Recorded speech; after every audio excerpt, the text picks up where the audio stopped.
The shovel slipped from his hands and hit the frozen driveway with a dull clang, and for a terrifying second, I thought the old man was going to fall face first into the snow. His knees buckled, his shoulders slumped, and he stood there trembling, bent forward, breathing in sharp, painful gasps as the wind howled around him. Snowflakes clung to his thin gray hair and the shoulders of his worn brown coat.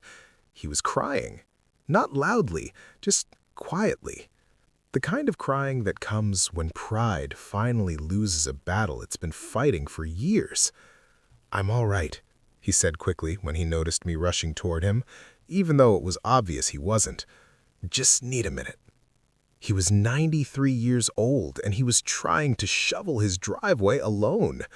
I gently picked up the shovel before he could reach for it again. "Sir," I said softly, "you don't have to do this by yourself." He shook his head, jaw tight. "If I don't, no one will." That sentence hit harder than the icy wind. Only minutes earlier, I had been driving home after an overnight shift, exhausted and half asleep, when I saw him through my windshield, this frail figure hunched over a shovel that looked almost as tall as he was. His driveway was long, the snow piled thick and heavy, the kind that sticks to your boots and steals your breath. Every instinct told me to keep driving. I was tired, cold, late, but something about the way he stood there, alone, stubborn, refusing to quit, made me pull over. Now, standing beside him, I could see just how fragile he was. His hands shook violently, knuckles swollen and red, veins like thin blue strings beneath paper-thin skin. His eyes were watery but sharp, filled with something between embarrassment and fear. "I used to do this in half an hour," he muttered. "Didn't even feel it." "I believe you, but today's different." He looked away, ashamed. "My wife hated the snow, said it made the world too quiet." The way he said "my wife" told me everything. "She passed?" I asked gently. "5 winters ago," he replied. "House has been too quiet ever since."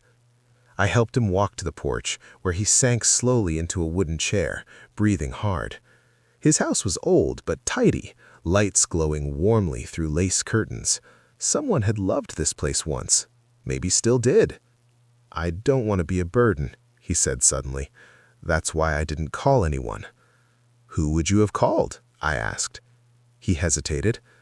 "My son," he said finally, "but he's busy, always busy, has his own life now." There was no bitterness in his voice, just resignation.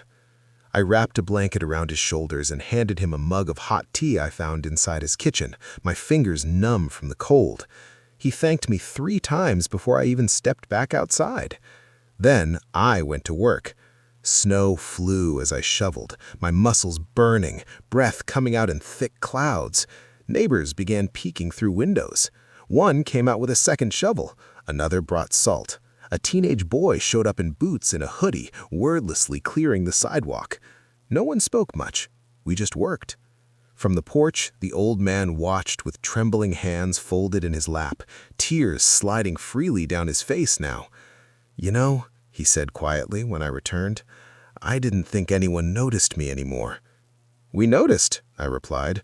"We just needed a reason." When the driveway was finally clear, I sat beside him again. He stared at the clean path like it was a miracle.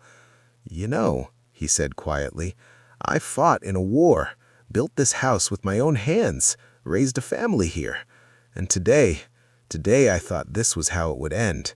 Me collapsing in the snow and no one finding me until spring." My throat tightened. "I'm really glad that's not how today went." He smiled faintly. "So am I." Before I left, he reached into his coat pocket and pulled out an old photograph, him and his wife, laughing, young, arms wrapped around each other. "She would have liked you," he said. "She always said kindness shows up when you least expect it." I promised to check on him again. I meant it.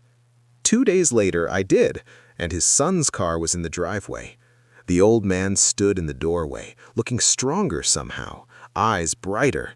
His son stood beside him, guilt written all over his face, arm wrapped tightly around his father's shoulders. "Thank you," his voice said thick, "for stopping." I nodded. "He shouldn't be alone out here." "No," the old man said firmly, squeezing his son's arm. "I shouldn't." As I drove away, snow falling softly again, I realized something simple and heavy all at once. Sometimes the bravest thing an old man can do is keep going.